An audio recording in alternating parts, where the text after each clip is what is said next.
প্রথম ম্যাচে নাইম শেখের পারফরমেন্স দেখে খুব বিরক্ত, তাই না?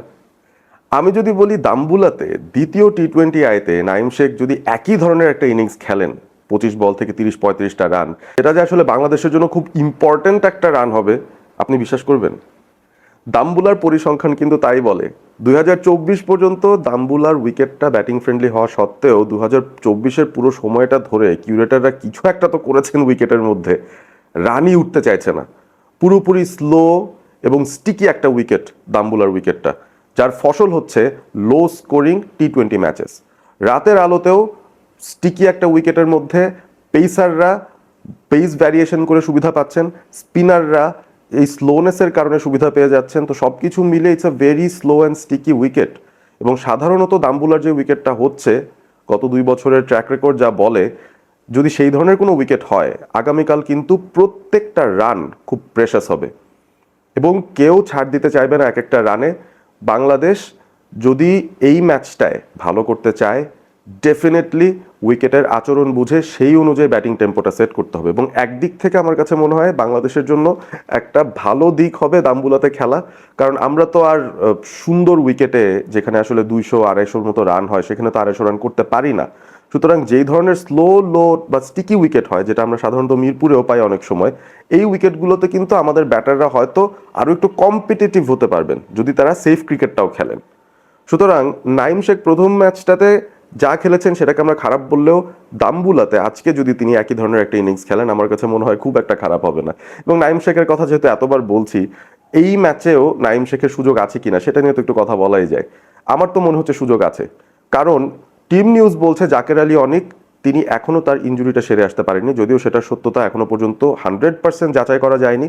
তবে জাকের আলী অনিক যদি না অ্যাভেলেবল থাকেন, ডেফিনেটলি নাইম শেখ তো খেলবেনই সেই জায়গাটায়, আর তো কোনো অপশন নেই আপনার। সো নাইম শেখ হয়তো আজকেও সুযোগ পেয়ে যাবেন। এবং তাকে যদি 3 বা 4 নামানো হয়, সেটার পেছনে লজিক এটাই হতে পারে যে মিডল অর্ডারে বাংলাদেশ একজন বাহাতি ব্যাটার হয়তো খুঁজছে, এবং সেই কারণে হয়তো নাইমকে 4 নামানো, কারণ তার নিচে তো আর তাকে নামানো সম্ভব হবে না। এবং এই পুরো স্কোয়াডের মধ্যেই তিনি একজন ব্যাটার রয়েছেন যাকে আসলে জাকের আলীর জায়গায় ঢোকানো যেতে পারে, তিনি যদি না খেলতে পারেন সেই ক্ষেত্রে। সো নাইমের বিষয়টা ক্লিয়ার হয়ে গেল।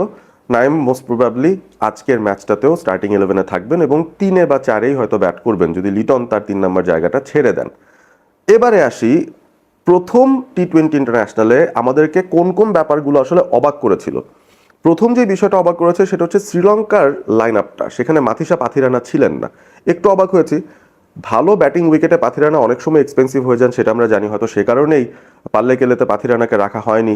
আর একটু ডিফেন্সিভ মাইন্ডেড বা একটু ক্রাফটি একজন বোলার বিনুরা ফার্নান্ডো, তাকে রাখা হয়েছিল রানগুলো মূলত আটকানোর জন্য।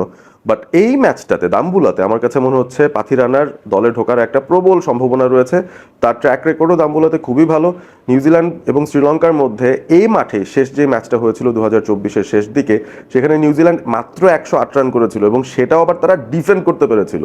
বোঝাই যাচ্ছে কোন ধরনের উইকেটে খেলা হবে। আপনি যদি 300 টার্গেট নিয়ে বা 250 টার্গেট নিয়ে ব্যাট করতে নামেন, আপনি ডেফিনেটলি 70-80 রানের মধ্যেও প্যাকেট হয়ে যেতে পারেন।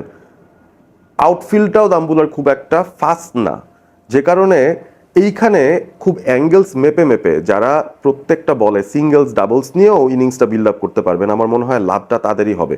এবং এই ধরনের ব্যাটিং স্টাইলটা বাংলাদেশের এই ব্যাটিং লাইন আপের মধ্যে আছে। তারা ডাবল সিঙ্গেলসগুলো যদি বুদ্ধিমত্তার সঙ্গে বের করে নিতে পারে, it would be very very important in this matches context. এবারে আসি বোলারদের ভ্যারিয়েশন নিয়ে। শ্রীলঙ্কার বোলারদের তো প্রচুর ভ্যারিয়েশন। হাসারাঙ্গা না থাকলে কি হবে, ভ্যান্ডারসে আছেন, বিনোরা ফার্নান্ডো না থাকলে কি হবে, পাতিরানা আছেন। আমরা যদি তুষারার কথা বলি, যিনি আসলে বাংলাদেশের জম, তিনিও কিন্তু খুব ভালো বোলিং করছেন এই মুহূর্তে। এবং তুষারার বিশেষ কিছু গুণ আছে, নতুন বলে তিনি সুইংও করাতে পারেন, ফুল লেন্থে স্টাম্প হিট করার মতো প্ল্যানিং তার থাকে। সেভাবেই করে তিনি তানজিদ তামিমের উইকেটটা প্রথম টি-20 ম্যাচেও তুলে নিয়েছিলেন এবং তার স্লোয়ার ডেলিভারিগুলোও বেশ এফেক্টিভ। সুতরাং তুষারা ডেফিনেটলি খুব বড় একটা ফ্যাক্টর হবে। পাথিরানা যদি যুক্ত হন, তিনিও একটা বড় ফ্যাক্টর হবেন। ভ্যান্ডারসে খুব দারুণ বল করেছেন ফার্স্ট টি-20 আইতে এবং হাসারাঙ্গার অভাবটা তিনি নিশ্চয়ই পূরণ করবেন সেই জায়গাটায়। অনেক অপশন শ্রীলঙ্কার, এবং শ্রীলঙ্কার এই ভ্যারিয়েশনকে ট্যাকেল দিতে হলে বাংলাদেশে আমার কাছে মনে হয় ধুমধুমার ক্রিকেটের চেষ্টা না করে সেফ ক্রিকেটটাই খেলতে হবে। চেস করা হোক কিংবা আগে ব্যাট করে হোক, ঝুঁকিহীন ব্যাটিংটা আগামীকাল বেশি প্রয়োজন। নাইম শেখ মার্কা ইনিংসগুলো আগামীকাল বেশি প্রয়োজন। সো আপনারা ভুলভাল চিন্তা ভাবনা করে যে আগের ম্যাচে আমরা পারি নাই, আমাদেরকে এত অপমান করা হয়েছে, এই ম্যাচে আমরা ফাটিয়ে দেব, এরকম চিন্তা ভাবনা না করে আমার মনে হয় উইকেটটা অ্যাসেস করে যদি মনে হয় এখানে আসলে সেফ প্লে করেই ইনিংসটা বিল্ড করতে হবে, সেই সেফ প্লেটাই করতে হবে। এবং সেই ক্ষেত্রে কি করতে হবে, গত ম্যাচে বাংলাদেশ 4জন ওপেনার নিয়ে নেমেছিল এবং 10জন ব্যাটার সব মিলিয়ে যদি বলি, কারণ তানজিম সাকিবও ব্যাটিং পারেন, শুধুমাত্র তাসকিনকে আমরা দেখেছিলাম একেবারে লাস্ট ব্যাটার যিনি আসলে ব্যাটিংটা হয়তো সেভাবে পারেন না, বাদ বাকি সবাই কিন্তু ব্যাটিং পারেন। তানজিম সাকিব, রিশাদ, তারপরে হচ্ছে সাইফুদ্দিন সুযোগ পেয়েছিলেন, তার আগে শামীম পাটোয়ারি আছেন। অর্থাৎ বাংলাদেশ আগের ম্যাচটাতে আমি জানি না কেন এত কম রিস্ক নিয়েছে, আর অনেক বেশি রিস্ক তারা নিতে পারতো। তবে দাম্বুলার এই ম্যাচটাতে যদি বোলিং অ্যাটাকটাকে আরো শক্তিশালী করতে হয়, সেই ক্ষেত্রে কিছু পরিবর্তন আমার মনে হচ্ছে করলে বাংলাদেশের জন্য উপকার হবে। একটা হচ্ছে মুস্তাফিজকে যদি নিয়ে আসা হয়, আপনি শুনেই ফেলেছেন ভালো মতন, স্টিকি উইকেট, স্লো উইকেট, এই ধরনের উইকেট কোন বোলারকে চায় আসলে? মুস্তাফিজকে চায়, তার জন্য টেলার মেড একটা উইকেট। সুতরাং আমার মনে হয় তাসকিন যেহেতু খুব একটা ফর্মেও নাই, তার রিদমটাও খুব ভালো যাচ্ছে না, তার ফিটনেস নিয়েও খানিকটা সমস্যা আছে, তাসকিনকে একটুখানি বিশ্রাম দিয়ে মুস্তাফিজকে যদি নিয়ে আসা হয় বাংলাদেশের জন্য দারুণ একটা সুযোগ তৈরি হবে। কারণ মুস্তাফিজ এই ধরনের উইকেটে 135+ বল করতে পারবেন, সেই সাথে স্লোয়ার ডেলিভারিও দিতে পারবেন। তার কাটার রিড করা ভালো উইকেটেও মানুষ পারে না, এই ধরনের উইকেটে তো তিনি কতটা লিথাল হবে বুঝতেই পারছেন। সুতরাং তাসকিনের জায়গায় মুস্তাফিজ একটা ভালো এন্ট্রি হবে বাংলাদেশের জন্য, যদি আগামীকাল তারা সেই কাজটা করতে চায়। বোলিং এর দিকে আরো কিছু ব্যাপার লক্ষণীয় হয়। স্পিনাররা যেহেতু ভালো করেছেন, আমি বলছিলাম সেখানে নাসুম আহমেদ একটা সুযোগ পেলেও কিন্তু অবাক হব না, কারণ এইখানে কিন্তু বাহাতি স্পিনাররা বেশ ভালো করেছেন রিসেন্ট সময়। গত 1 বছরের হিসেবটা যদি করি, সেখানে দুনিত ওয়েল্লা লাগে, মিচেল স্যান্টনার, মানে বাহাতি অনেক স্পিনাররা, গুদাকেশ মতি, অনেকেই ভালো করেছেন। সুতরাং আমার কাছে মনে হয় নাসুম আগামীকাল একটা সুযোগ পেয়ে যেতে পারেন, এবং সেই ক্ষেত্রে হয়তো তানজিম সাকিব কিংবা সাইফুদ্দিনের যে কোনো একজনকে জায়গা ছাড়তে হবে। এখন এই দুজনের মধ্যে কে জায়গা ছাড়বেন? তানজিম সাকিব আমার মনে হয় না তাকে বাদ দেওয়া হবে, কারণ তিনি 140+ গতিতে বল করতে পারেন এবং তার ভ্যারিয়েশন আছে। সো দুটোর একটা সংমিশ্রণ হলে এই ধরনের উইকেটে কিন্তু ব্যাপারটা আরো বেশি এফেক্টিভ হয়ে যায়। সাইফুদ্দিনের স্লোয়েস্ট বল এবং সবচাইতে গতিময় ডেলিভারির মধ্যে খুব একটা বেশি ডিফারেন্স নেই। গত ম্যাচটাতেও তাদের পারফরমেন্স খুব একটা ভালো ছিল না, so he won't be high in confidence. So এই ফ্যাক্টরগুলো মাথায় রেখে আমার কাছে মনে হয় যে তানজিম সাকিব নয়, সাইফুদ্দিনই হয়তো ড্রপ হতে পারেন আজকের ম্যাচটায়, এবং তার জায়গাতে হয়তো নাসুমকে বাংলাদেশ সুযোগ দিতে পারে, এবং সেটা করতে পারলে বোলিংটা আরো একটু বোলস্টার্ড হবে, আরো একটু ভ্যারাইটি বাড়বে, একজন প্রপার বাহাতি স্পিনার আমরা এই দলটার মধ্যে ইনক্লুড করতে পারবো। শেখ মেহেদী এবং মেহেদী মিরাজের মধ্যে একটা কম্পিটিশনের কথা আমি বলছিলাম প্রথম টি20 ইন্টারন্যাশনালের আগেও, এবং আমি বলেছিলাম যে মেহেদী মিরাজই খেলবেন, শেখ মেহেদী হয়তো খেলবেন না। তবে এই ধরনের উইকেটের জন্য কিন্তু শেখ মেহেদীর বোলিংটা অনেক বেশি ইম্পর্টেন্ট হতে পারতো বাংলাদেশের জন্য। যদিও আমার মনে হয় না যে মেহেদী মিরাজ থাকলে তিনি সুযোগটা পাবেন, তবে যদি এরকম সাহস টিম ম্যানেজমেন্ট দেখাতো, আমার কাছে মনে হয় বোলিংটা আরো একটু স্ট্রং হতো আমাদের, কারণ এই জায়গাতে আসলে আমাদের বোলিং স্ট্রেংথটা খুব ইম্পর্টেন্ট হবে শ্রীলঙ্কাকে আসলে আটকে দেওয়ার জন্য। তাদের ব্যাটাররা যে ধরনের ফর্মে আছেন, সেই ফর্মে থাকা ব্যাটারদের আটকে দেওয়ার জন্য। সো লেটস সি শেষ পর্যন্ত বাংলাদেশ কোন ধরনের স্টার্টিং 11 নামায়।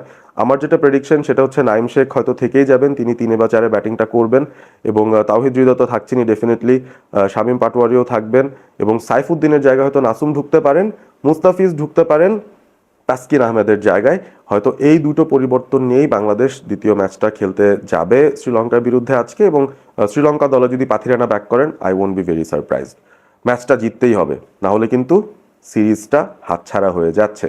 দাম্বুলাতে অনেকটা মিরপুর ধরনের উইকেটে বাংলাদেশ শ্রীলঙ্কাকে হারিয়ে দিতে পারে কিনা সেই আশায় আমরা বসে আছি, এবং বাংলাদেশ বেতারে আমি যুক্ত থাকব দ্বিতীয় টি20 ইন্টারন্যাশনাল ম্যাচের জন্য। কয়েক ঘন্টা বাদেই সেটা হবে। আপনারা সবাই যদি বাংলায় ধারাভাষ্য শুনতে চান, বাংলাদেশ বেতারে টিউন করবেন, থাকবো সেই জায়গায় সরাসরি ধারাভাষ্যে। ভালো থাকবেন সবাই।